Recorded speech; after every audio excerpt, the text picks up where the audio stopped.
त्या प्रत्येक स्तोत्रामध्ये काय आहे बघा. गणपती स्तोत्र आहे. वक्रतुंड महाकाय सूर्यकोटी समप्रभ निर्विघ्नं कुरु मे देव सर्व कार्येषु सर्वदा. बरोबर. नंतर स्तोत्र सुरू होतं. प्रणम्य शिरसा देवम गौरीपुत्रम विनायकम भक्तावासम स्मरे नित्यम आयुः कामार्थ सिद्धे. काय आहे काय पहिल्या ओळीमध्येच देवाचं नाव आहे, त्यापेक्षा देवाचं ध्यान आहे. एकेकाला बरोबर पकडतो मी. थांबा. ध्यान मंत्र अनेक वेळा प्रवचन मी सांगितलंय की उपासनेच्या प्रत्येक आधी इष्टदेवीचं ध्यान करायचं असतं. बरोबर. नंतर आपण ओवी पण अनेक वेळा अनेक वार ऐकलेली. कुठली ओवी? न करिता सगुणाचे ध्याना भक्तिभाव कदा प्रगट. त्या सगुणाचं ध्यान. आपण सामान्य माणसं, आपण ब्रह्मवाद वगैरे अमुक तमुक मोक्षे भिक्षे याचं चिंतन करत कुठेही पोचणार नाही. जास्तीत जास्त झोप येईल आणि आपण झोपून जाऊ. त्यापेक्षा जे रूप आपल्याला आवडतं आपल्या इष्टदेवते त्याचं ध्यान करणं म्हणजे काय, तो कसा दिसतो किंवा ती आई आहे ती कशी दिसते काय आहे, आणि तिच्या कथा आठवणं, तिचे गुण आठवणं.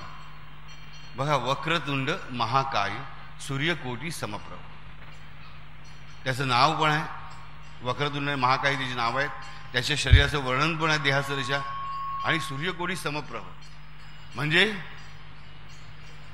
कोटी कोटी सूर्याने एवढी ज्याचा प्रभाव आहे, ज्याची ताकद आहे, ज्याची पोच आहे तो.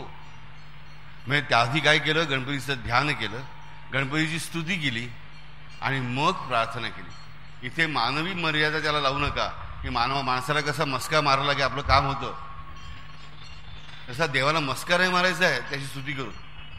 मस्क्याने देव प्रसन्न होणार नाही. त्या स्तुतीमध्ये काय पाहिजे?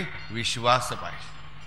त्यामुळे आपण प्रार्थना करताना ध्यान मंत्र नाही आला आपल्याला येत नसेल हरकत नाही. बरोबर. आपल्या उपदेशामध्ये शिकवलं ध्यान कसं करायचं असतं. बरोबर की नाही. फोटोकडे बघायचं, डोळे बंद करायचे. जोपर्यंत डोळ्यासमोर ती आकृती दिसते तर डोळे बंद ठेवायचे, परत डोळे उघडायचे. दिसत झालं की. इतका सोपा मार्ग त्या चंडिकेने आपल्याला दिलेला आहे. बरोबर. पण हे ध्यान करणं आवश्यक आहे. ध्यान करणं म्हणजे असले पद्मासन घालून बसायचं, मग असे काय हातबीत करायचे, मग तो मेरुदंड सरळ करा, मान अशी करा, असे काही चाळे करायची आवश्यकता नाही. ट्रेनमध्ये हलत असताना सुद्धा हे ध्यान होऊ शकतं. पण त्याच्यावर काय पाहिजे? विश्वास पाहिजे. तुम्हाला प्रत्येक स्तोत्रामध्ये हेच सापडेल की पहिल्यांदा देवाचं नामस्मरण आहे, देवाचं ध्यान मंत्र आहे किंवा ध्यान दिलेलं आहे, ज्यावर देवाची स्तुती केली आहे. म्हणजेच काय, हा देव कसा आहे हे स्वतः आपल्या मनाला आपण बजावायचं असतं. आधी ध्यान, त्यानंतर गुणसंकीर्तन म्हणजे स्तुती, आणि त्यानंतर प्रार्थना. काय काय 3 गोष्टी आहेत?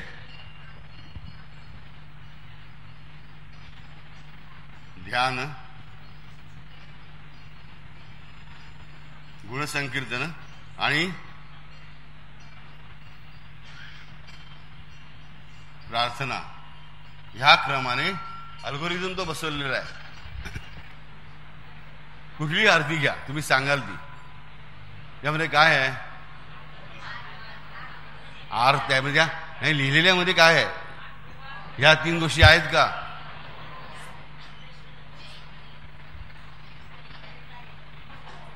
सुखकर्ता दुःखहर्ता वार्ता विघ्नाची नुरवी पुरवी प्रेम कृपा जयाची. ही स्तुती आहे. बरोबर. लंबोदर पितांबर फणीवर वंदना सरळ सोंड वक्रतुंड त्रिनयना. हे काय आहे? रूपवर्णन. आणि मग प्रार्थना आहे. हे अग्नीच्या साक्षीने, प्रकाशाच्या साक्षीने, ज्योतीच्या साक्षीने आपण केलेली ही प्रार्थना. ध्यान, गुणसंकीर्तन आणि प्रार्थना तिन्ही असणारी ही आरती.